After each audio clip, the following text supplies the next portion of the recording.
This is the Regular Pastor Podcast, a podcast devoted to regular pastors and regular churches. My name is Landon Coleman. I'm a regular pastor at Emmanuel Baptist Church in Odessa, Texas. You have found your way to Season 5 of the Regular Pastor Podcast. In this 5th season, we're talking about books and ideas in the day-to-day ministry of regular pastors. The book that I'm going to talk about today is titled Deacons, subtitle How They Serve and Strengthen the Church. The author is a man named Matt Smethurst. The book is a Crossway book published in 2021. It's 166 pages. It's a small book, hardcover format. It's a quick read. Won't take you long to work through it. The book is part of a series. The series is put out by 9 Marks, and the series is titled Building Healthy Churches. And so there's a number of helpful volumes in this series. We actually have it in our church library here at Emmanuel. The volumes include one on corporate worship, prayer, biblical theology, missions, conversion, discipling, the gospel, expositional preaching, evangelism, church elders. I'm going to talk about the book on church elders next week on the podcast, sound doctrine, church membership, and then church discipline. The volume we're talking about again is the one on deacons.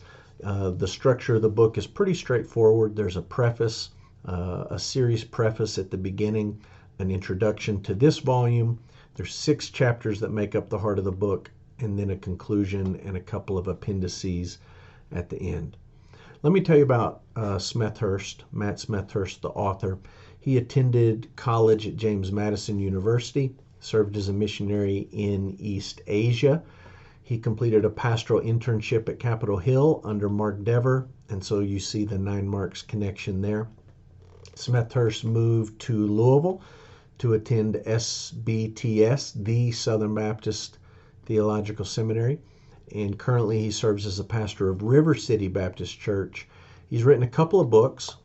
He's the author of Before You Share Your Faith. He's the author of Before You Open Your Bible. He's written a 12-week Bible study on 1st and 2nd Thessalonians, and he's a regular contributor over at the Gospel Coalition. So what's this book about, this book on deacons? What's the big idea? Page 21, Smethurst says this, quote, "The basic thesis of this book is that deacons, rightly understood and deployed, are an irreplaceable gift to Christ's church. They're model servants who excel in being attentive and responsive to tangible needs in the life of the church. In what ways do they serve? By assisting the elders, guarding the ministry of the word, organizing service, caring for the needy, preserving unity, mobilizing ministry, and more." Smethurst's goal in the book is twofold. He does not want churches to elevate deacons to de facto elders or to some unbiblical version of a board of directors. But he also doesn't want churches to reduce deacons in their role to nothing more than glorified janitors. There is a spiritual component to the work of a deacon, and Smethurst is trying to strike that biblical balance here. So let me just share a couple of important ideas, things that you'll find in this book. He talks in Chapter 1 about the history of deacons and the life of the church. There's some helpful historical information there. But then in Chapter 2, he goes back to the beginning, and he talks about Acts chapter 6. And he explains that in Acts 6, the relationship between the apostles and the 7 who were appointed to serve is really a template for the relationship between pastor, elder, overseers, and deacons in the life of the church today. And so there's 4 things he points out thinking about Acts chapter 6. He says, number 1, these 7 men were appointed so that the ministry of the word would remain a priority. Number 2, the appointment of these men involved the entire congregation. It was not simply an act of the apostles, but this was a congregational act. Number 3, these men had to be men of character. It wasn't so much that they had to be competent in certain areas or popular or well-known, but they had to be men of character, men of true spirituality. And then 4th, the point of appointing these men to serve was a division of the labor. so that the elders would continue to do some things, the apostles would continue to do some things, and the deacons would take over some other things. He describes deacons as shock absorbers and problem solvers. Man, our churches would be radically different if they were marked by deacons who, rather than stirring the pot and exacerbating problems, actually served as shock absorbers and problem solvers. Another helpful idea, or a couple of ideas from the book, you'll find in chapter 3 and chapter 4. He talks about what deacons are in chapter 3 and what they do in chapter 4. So chapter 3, who are they? They're men of character. He walks through the list of character traits that Paul lays out for Timothy, and he says, man, these are non-negotiable things. You've got to have these things in the life of someone that you appoint to serve as a deacon. What do? They spot tangible needs, and they meet those needs in the life of the church. They protect the unity of the church, which I think is the most important function of a deacon based on Acts 6 and based on the character traits detailed in 1 Timothy 3. And then they also serve and support the work of elders, so that the work of preaching and the work of praying remains a priority for those who are called to shepherd the church. One of the things that's helpful is that in chapter 4, Smethurst gets specific about how deacons actually serve in the life of a particular congregation. And I appreciate this discussion he lays out, because he acknowledges this isn't going to be exactly the same in every church. And he presents us with 3 models of how deacons might fulfill their work of meeting needs, protecting unity, and supporting the elders. One of the things he lays out is that deacons might be primarily tasked with mercy ministries, focusing on the poor or the sick. I know churches, they have a great deacon ministry, and it is primarily focused on mercy ministries. A second option is that you may have deacons who serve as a team of leading servants, men who contribute ideas and who help collaborate. They offer wisdom, they provide accountability and some oversight into specific things happening in the life of the church. There is a leadership aspect there, but fundamentally those men are still servants.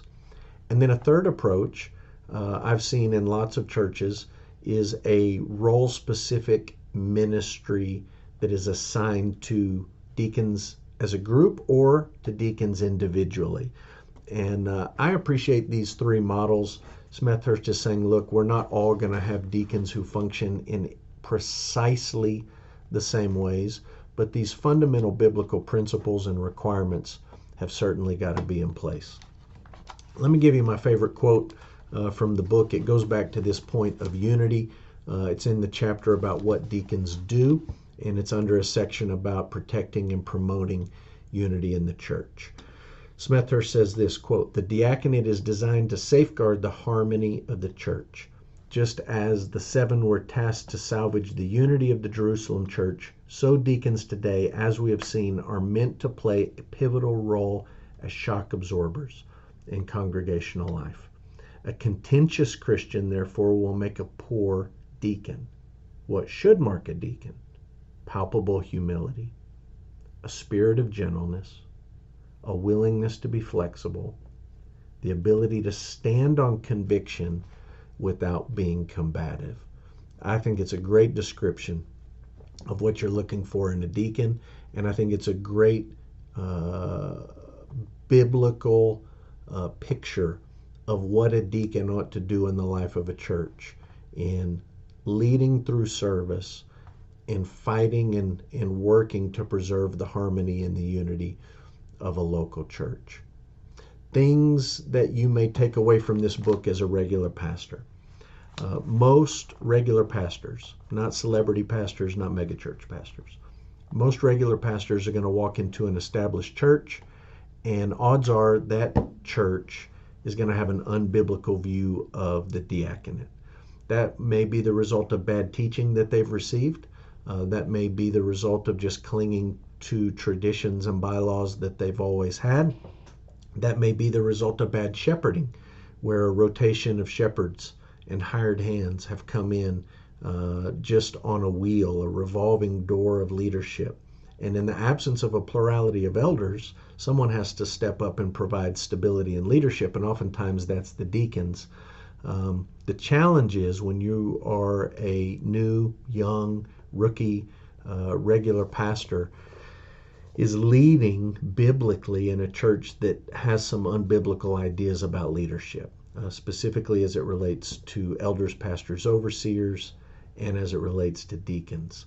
And so the challenge for you is reshaping and guiding your congregation to think rightly and biblically about deacons. Dislikes, disagreements, criticisms of this book. Overall, I liked it a lot. I thought it was very helpful. I actually led a deacon training for a different church. A friend of mine who's a pastor asked me to come speak to his deacons. I used a lot of the ideas and the categories and the lists in this book. I found it very helpful. I was not convinced by Smethurst's discussion about female deacons in one of the appendices of the book. It's not a novel argument. It's just sort of the standard argument for why female deacons ought to be allowed. It's sort of a typical evangelical complementarian approach to, we think there's a carve out here, or we think there's a biblical allowance for females to serve in this role. And it's just an argument I'm not convinced by as I've read it other places or as I've read it here in Smethurst's book.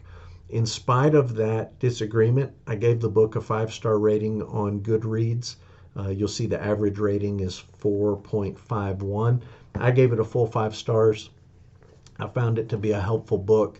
I like the approach that Smethurst lays out here, and I believe it meets the goal of the series, building healthy churches. I think building a healthy church involves having a healthy view of deacons and the diaconate. Who's going to read this book? Matt Smethurst says it at the beginning. You're probably either a deacon trying to figure out how to deacon, or you're a pastor trying to figure out what to expect of your deacons, or maybe you are a church member and you're trying to figure out how the whole church thing, polity, ecclesiology, structure, all of it ought to work. So helpful information here in this book, Deacons, how they serve and strengthen the church. Thanks for listening to the Regular Pastor Podcast. You can subscribe wherever you listen to podcasts for weekly episodes. We've got a few more here left in Season 5. You can follow me online, regularpastor.com. You can find me on Goodreads by searching for Landon Coleman. If you have a book recommendation or a request, something you'd like for me to talk about on the podcast, let me know. Send me an email at landon@emmanuelodessa.com. Until next time, this is the Regular Pastor, out.